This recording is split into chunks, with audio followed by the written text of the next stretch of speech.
तो नमस्कार दोस्तों, मैं लक्ष्मण शर्मा टेक्निकल एक्सपर्ट आप सभी विद्यार्थियों का तहे दिल से हार्दिक स्वागत और अभिनंदन करता हूं। देखिए दोस्तों, आपके अकॉर्डिंग ही लेसन नंबर चल रहा है हमारा तीसरा लेसन, जिसमें लेसन का नाम है हमारा सेल और बैटरी, जिसकी हम 2 क्लास ले चुके हैं। आज हम जो लेके आए हैं वो तीसरी क्लास है। 2 क्लासों में हमारी में लास्ट जो क्लास ली है हमने, उसमें जानते हैं हम प्राथमिक सेलों के प्रकार, और प्राथमिक सेलों के 6 प्रकार जाने हैं हमने, जिसमें पहला हम पढ़ चुके हैं वोल्टिक सेल। आज जानेंगे हम दूसरे नंबर के बाद करेंगे एक डेनियल सेल की। अरे दोस्तों, हम बात करेंगे हमारे एक डेनियल सेल की बात करेंगे। दोस्तों आज दूसरे नंबर का सेल की बात कर रहे हैं, एक डेनियल सेल। जिस प्रकार से हमने जाना है हमारा प्राथमिक सेलों में वोल्टिक सेल, उसी प्रकार से जानेंगे हम डेनियल सेल क्या है। देखें, हम बात करते हैं सबसे पहले से डेनियल सेल की खोज। और डेनियल सेल की खोज सन 1836 ईस्वी में। अरे वोल्टिक सेल की खोज तो हुई थी सन 1800 ईस्वी में, और जबकि डेनियल सेल की खोज हुई है सन 1836 ईस्वी में, और एक डेनियल नामक वैज्ञानिक ने की थी दोस्तों। अरे किसने की थी? डेनियल नामक वैज्ञानिक ने की, और इसी आधार पर इस सेल का नामकरण कर दिया डेनियल सेल। कहानी समझ में आई होगी कि सेल का नाम डेनियल सेल ही क्यों रखा है। तो आप बात कर रहे हो कि डेनियल सेल की खोज सन 1836 ईस्वी में डेनियल नामक वैज्ञानिक ने की, इसी आधार पर सेल का नामकरण कर दिया डेनियल सेल। अरे इस डेनियल सेल का पात्र, और डेनियल सेल का पात्र एक तांबे का बनाया जाता है दोस्तों। अरे किसका बना जाता है? तांबे का। इस पात्र की जो संरचना होती है, अरे वो बेलनाकार होती है दोस्तों। कैसी होती है? बेलनाकार। और ये तांबे का जो बेलनाकार पात्र है, एक एनोड का काम करता है। किसका काम करता है? एनोड का। इस पात्र के मध्य में एक सरंध्र पात्र स्थापित किया जाता है। अरे दोस्तों, हम बात कर रहे हैं कि डेनियल सेल का पात्र जो है वो तो किसका बना है? तांबे का। इसकी संरचना कैसी है? बेलनाकार। अरे यह पात्र किसका काम कर रहा है? एनोड का। इस पात्र के मध्य में एक पात्र और स्थापित कर दिया, जिसे बोल दिया सरंध्र पात्र, पेरियस स्पॉट। अरे सरंध्र पात्र, इस सरंध्र पात्र के मध्य में एक जस्ते की छड़ स्थापित कर दी दोस्तों। और ये जस्ते की छड़ जो है यहाँ पर एक कैथोड का काम करेगी। सब किसका काम करेगी? कैथोड का।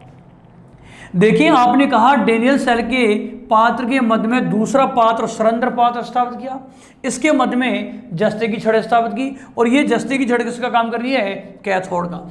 आपने कहा इसके पात्र के ऊपरी सिरे पर, और ऊपरी सिरे पर आपने लगा दिए 2 छज्जे। अरे क्या लगा दिए? 2 छज्जे। कि जो हमारा डेनियल सेल है, सो डेनियल सेल के ऊपरी सिरे पर हमने लगा दिए 2 छज्जे। इन दोनों छज्जों में भर दिया CuSO4। अरे क्या भर दिया? CuSO4, copper sulphate. अरे क्या बोलेंगे? Copper sulphate. यह जो कॉपर सल्फेट है हमारा यहाँ पर 2 कार्य कर रहा है साहब, कि जो हमने CuSO4 भरा है, ये कॉपर सल्फेट भरा है, इसका कार्य सबसे पहले तो आप कहोगे एक तो काम कर रहा है, ये इलेक्ट्रोलाइट का काम कर रहा है साहब। अरे किसका काम कर रहा है? इलेक्ट्रोलाइट का काम कर रहा है। और साथ साथ ही यह दुर्वाच्छादन दोष को साहब, कौन से छादन दोष को?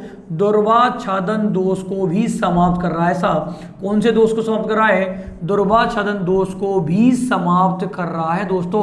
वेरी वेरी इंपॉर्टेंट, ध्यान देना, समझना कि जो मैं आपको समझाने जा रहा हूं, आप बात करो। इस पात्र के ऊपरी सिरे पर लगा दिया आपने 2 छज्जे। इन दोनों छज्जों में कौन भर दिया आपने? CuSO4, copper sulphate. ये कॉपर सल्फेट जो भरा है, ये किसका काम कर रहा है? इलेक्ट्रोलाइट का। इलेक्ट्रोलाइट के साथ साथ में ही किसका काम कर रहा है? दुर्वाच्छादन दोष को भी समाप्त कर रहा है। क्योंकि वोल्टिक सेल के अंदर हमारे 2 दोष पैदा हो रहे थे, एक स्थानीयकरण और एक दुर्वाच्छादन। तो अब हमारे दिमाग में एक चीज तो क्लियर हो गई होगी कि दुर्वाच्छादन दोष तो समाप्त इसमें नहीं होगा। अब आप कहोगे इस सेल में कि जो हमारी दूसरी छड़ है, जस्ते की छड़ है, इस जस्ते की छड़ को, और जस्ते की जो छड़ है, इसे जस्ते की छड़ को H2SO4 और H2SO4 को आपने कहा था तनुगंधक का अम्ल, अरे क्या बोला था, तनुगंधक के अम्ल में डुबोकर रखा जाता है। अरे क्या रखा जाता है, डुबोकर रखा जाता है, जिससे हमारा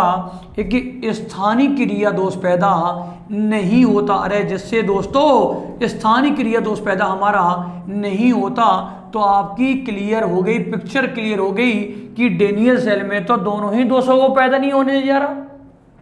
ध्रुवाच्छेदन दोष को समाप्त करने के लिए तो CuSO4 और आपका स्थानीय क्रिया दोष को समाप्त करने के लिए जस्ते की छड़ को किसमें डुबो दिया आपने, H2SO4 में डुबो कर रख दिया। इस प्रकार की संरचना कौन सी कहलाएगी, आपकी डेनियल सेल। आ जाओ सा हमारे नोट नंबर 1 जो क्वेश्चन पुटअप होते हैं उनके बारे में बात करते हैं साहब। सबसे पहले डेनियल सेल का पूछ रहा है आपसे, एक EMF की बात कर रहा है, एक विद्युत वाहक बल की बात कर रहा है।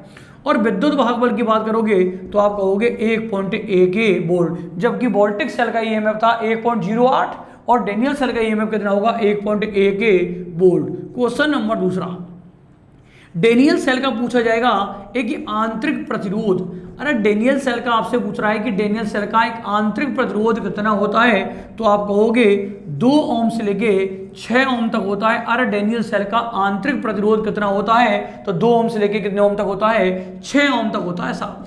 अरे डेनियल सेल के द्वारा प्राप्त जो EMF है, उस प्राप्त EMF की जो प्रकृति है वो किस टाइप की है, तो आप कहोगे इस सेल के द्वारा प्राप्त जो EMF है एक नियत वोल्टेज प्रकार का है।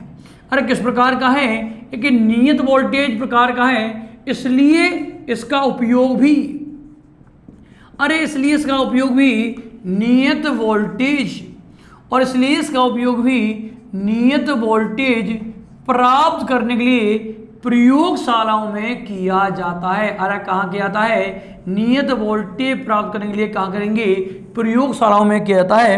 अरे दोस्तों आप बात कर रहे हो कि वोल्टिक सेल का उपयोग भी हमने प्रयोगशालाओं में किया था, लेकिन अंतर क्या है कि यहाँ पर क्या हो, इसकी प्रकृति किस प्रकार की है, एक नियत वोल्टेज प्रकार की है। नियत EMF देता है हमें, मतलब फिक्स EMF देगा, तो आप कहोगे इसका उपयोग भी नियत वोल्टेज प्राप्त करने के लिए प्रयोगशालाओं में बातें करेंगे साहब, प्रयोगशाला में इसका उपयोग करेंगे। अब दोस्तों हम बात करते हैं, देखे आ रहे हैं इसे डेनियल सेल पर, रिपीट करते हैं, हम देखते हैं कि डेनियल सेल में क्वेश्चन क्या बनते हैं। सबसे पहला क्वेश्चन है कि डेनियल सेल की खोज कब हुई, तो आप कहोगे 1836 ईस्वी में। अरे डेनियल सेल की खोज कब हुई, 1836 ईस्वी में। अरे डेनियल सेल की खोज किसने करी, एक डेनियल नामक वैज्ञानिक ने की। इसी आधार पर सेल का नामकरण कर दिया डेनियल सेल। अरे डेनियल सेल का पात्र किसका बना होता है, तांबे का। अरे इस पात्र की संरचना कैसी होती है, बेलनाकार। यह तांबे का जो बेलनाकार पात्र है किसका काम करता है, एनोड का। इस पात्र के मध्य में कौन सा पात्र स्थापित किया जाता है, सरंध्र पात्र।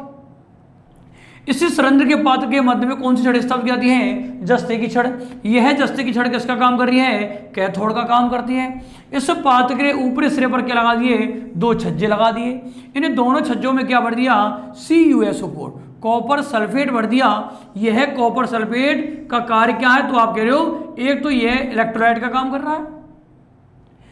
डेनियल सेल में इलेक्ट्रोलाइट के रूप में भरा जाता है CuSO4।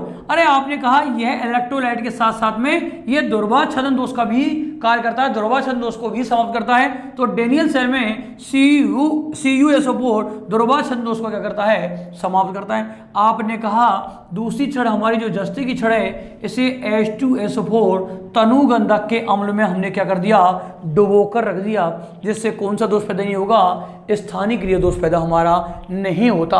आप बात करोगे डेनियल सेल का EMF कितना होता है, 1.1 वोल्ट, जबकि वोल्टिक सेल का EMF था 1.08 और डेनियल सेल का EMF होगा 1.1 वोल्ट।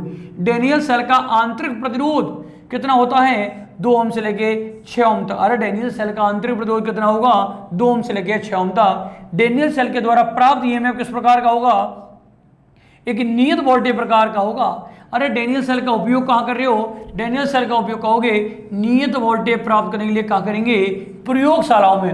आप कहोगे डेनियल सेल में, अगला नोट में कहेंगे कि डेनियल सेल में किसी भी दोष को और किसी भी दोष को पैदा नहीं होने दिया जाता। अरे डेनियल सेल में किसी भी दोष को पैदा नहीं होने दिया जाता। तो दोस्तों मेरे क्वेश्चन को सुनना बहुत अच्छी तरह से ध्यान लगा के कि ऐसा कौन सा सेल है जिसमें दोनों दोषों को पैदा नहीं होने दिया जाता, तो नाम लेंगे डेनियल सेल।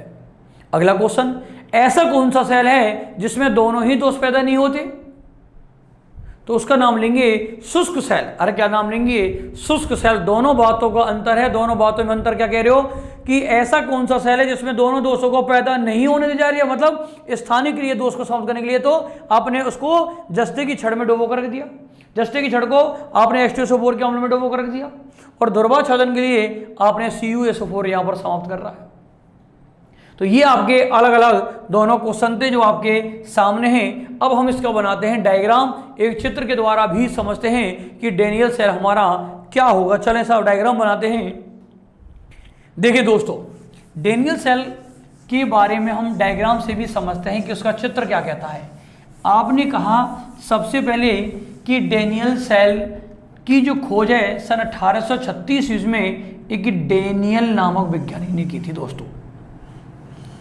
तो चलो साहब डेनियल नामक वैज्ञानिक ने की।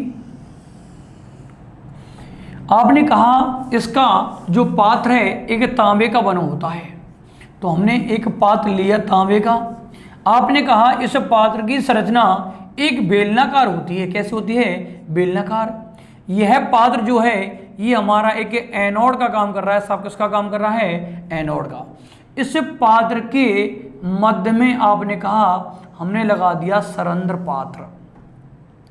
इस पात्र के मध्य में स्थापित कर दिया हमने एक सरंध्र पात्र, एक पेरियसस पोर्ट स्थापित कर दिया साहब। एक पात्र और स्थापित कर दिया हमने। तो चलो साहब ये पात्र हमारा हो गया। दूसरा पात्र हमने ले लिया एक सरंध्र पात्र। इस सरंध्र पात्र के अंदर हमने छिद्र बना दिए साहब। ये हमने इसको क्रॉस करके आपको बता दिया कि ये हमारा एक सरंध्र पात्र है। चलो दोस्तों, तो देखिए लगातार बोर्ड पर ही रहे ना दोस्तों, मैं लगातार आपको बहुत अच्छी तरह से इनको एक ही चीज़ को समझा रहा हूँ। ये पात्र एक तांबे का है। इस पात्र के मध्य में दूसरा पात्र ले लिया एक सरंध्र पात्र। तो ये है हमारा एक सरंध्र पात्र। इस सरंध्र पात्र के मध्य में हमने एक छड़ और स्थापित कर दी, जिसे आपने कहा एक तांबे की छड़ स्थापित कर दी दोस्तों। तो आपने यह छड़ स्थापित कर दी एक तांबे की छड़।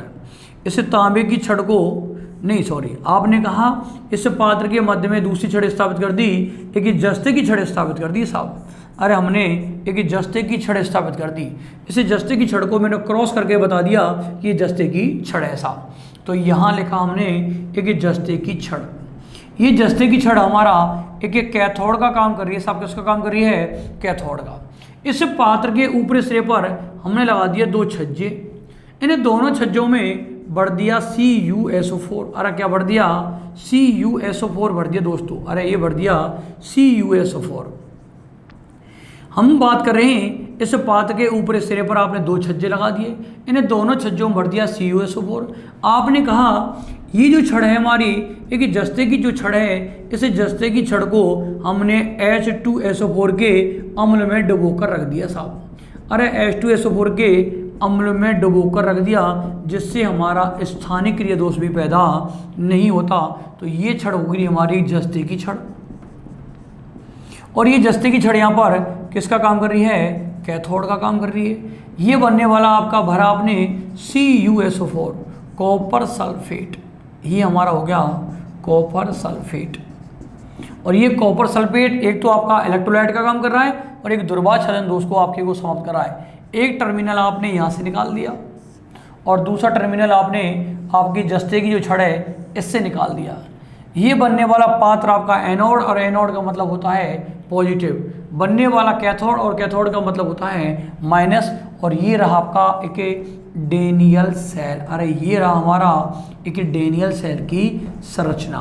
दोबारा से एक बार वापस से विद डायग्राम को समझ लें बहुत अच्छी तरह से। हम बात कर रहे हैं डेनियल सेल का पात्र जो है वो किसका बना है? तांबे का। इस पात्र की जो संरचना है वो कैसी है? बेलनाकार। ये बेलनाकार पात्र है हमारा, और ये पात्र किसका काम कर रहा है? एनोड का। इस पात्र के मध्य में दूसरा पात्र कौन सा है आपका? एक सरंध्र पात्र है। सुरेंद्र पात्र के मध्य में किसकी छड़ स्थापित की है? जस्ते की छड़ स्थापित की है, जो किसका काम कर रही है? कैथोड का। आपने कहा इस पात्र के ऊपरी सिरे पर क्या लगा दिए? 2 छज्जे लगा दिए, जिनमें क्या भर दिया? CaSO4 कॉपर सल्फेट, जो एक इलेक्ट्रोलाइट का काम कर रहे हैं और साथ साथ में ध्रुवाच्छेदन दोष को भी क्या कर रहे हैं? समाप्त कर रहे हैं। तो ये था आपका दूसरे नंबर का सेल, कौन सा हमारा? Daniel cell. तीसरे सेल आएगा हमारा एक लैंक-लांची सेल। कौन सा आएगा? लैंक-लांची सेल। लैंक-लांची सेल को जानने के लिए लगातार हमारे साथ में बना रहे हो लक्ष्मण शर्मा। हमारी नेक्स्ट वीडियो में हम लेकर आएंगे लैंक-लांची सेल। तो दोस्तों तब तक के लिए नमस्कार, जय हिंद, जय भारत।